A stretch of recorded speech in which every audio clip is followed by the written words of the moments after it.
Paris, chérie, mon beau Paris, c'est toujours toi que j'aime. Hi guys, I did a photo tour with a lovely lady called Evelyn from the States last weekend, and I'm going to look at some of her photographs that she sent me. It's all spontaneous, so don't expect anything too profound. This is the first one she sent, and it's I don't know if you call it a mannequin or a model, but it's a young lady outside of a place called HD Diner. And the thing that strikes me immediately with this shot is these receding lines. You've got some going from the middle here down slightly, and you've got this one going that way, which is going up slightly, and you've got the edge of the table going up slightly to a vanishing point around here, and that gives this photograph a great dynamism. And it's thanks to the angle that she's shot it at that it has that feeling of zooming off into the distance, and that is accentuated by the fact that the lady herself is bang up front, in your face as it were, taking up half of the shot. Half of the shot on the right there is literally her. And one of the big dangers and problems that people have when they're out in the street shooting, if they haven't got too much experience, is they raise the camera to their eye when they see something interesting and snap, and it's almost sometimes incredibly difficult to actually see what the subject's supposed to be. So I'm a big fan for getting in close, and we're certainly in close here. Half the shot is her, and the other half of the shot, apart from these receding lines, is this panel which shows why she's there. That's another important thing. Show why the subject of your picture exists, and she exists to hold this panel showing what you can get at the HD Diner. So that's a great one. Just round the corner from there, we're in the Latin Quarter, remember. This is slightly off centre, hope you don't mind. There we are. Was this, and we're looking at a bright red bike and a whole load of grey ones. And the thing that immediately struck me about this shot was all the differences that you've got. You've got near, and you've got far. You've got one, and you've got multiple. You've got red, and you've got grey. You've got motorised, you've got pedal power, and you've got big and you've got small. But it's the same thing. You see, it's a wheeled vehicle, which nicely frames the edge of the shot here as well. And then you've got this echo of the manual version going off into the distance with all those wheels there. So it's an interesting shot, and it's trying to be more inventive than just, say, taking a shot of all these bicycles going into the distance, which could be good, but this adds something. This, again, you've got a big bright red subject taking up this almost half of the shot diagonally. You've got a nice diagonal there as well, and the rest of it has this echo of the pedal power version.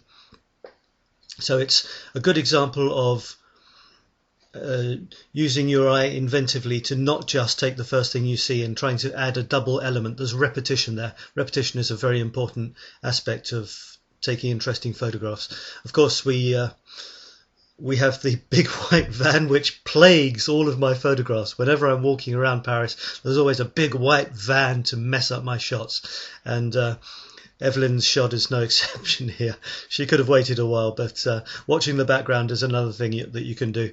Just waiting a couple of seconds and that van would have disappeared. I don't know if what would have replaced it would have been better, but there you go. Right, here's another shot. And talking of repetition, you've got a repetition of human beings here. And also look at the head. The head of this bicycle guy here for this bicycle lane is a detached circle. And on this bollard, some graffiti artist has put this woman, which is actually cut out sticky paper, and the head is a detached circle. So you've got this repetition, and the wheels of the bike are also detached circles. So there's already a repetition of a theme there, and it's just a curious shot. You've got the bicycle lane zooming off into the distance, which is also quite nice, and you've got this weird graffiti type thing, and it's obviously been designed to fit nicely on the bollard because it's long and thin, and it's the sort of thing you could easily miss if you're not keeping a lookout. So we were keeping a lookout, we saw that, but Evelyn didn't content herself with just taking a shot of this. She looked for a second element, a second piece of humanity in the shape of this, which was her idea, and put it in the shot. So it's a weird shot. On its own, this bicycle lane would have been okay, but nothing special unless we'd have got a bike in there. On its own, this female figure on the post would have been curious, but without something else, it would have just have been a record of somebody else's art. And I often say to people, try to add something of your own if you're taking graffiti, especially, or other people's art. Otherwise, you're just taking a record shot. And the next shot is a case in point.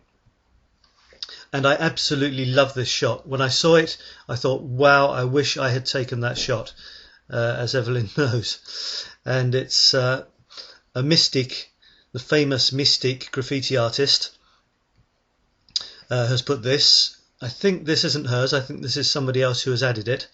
But it's interaction between two pieces of graffiti. Her little aphorism here is plus fort que la passion, l'illusion, which means stronger than passion, the illusion of passion, perhaps. There's always something ironic in her shots.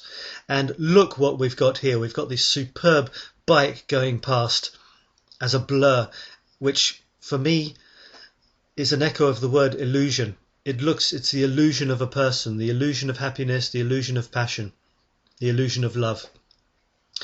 Which it's fleeting. It's here, but it's gone, or it's transparent. And you've got this spooky face as well. Look at that line there is actually the trail of the lips, I think, and there's the nose. But you've got this spooky kind of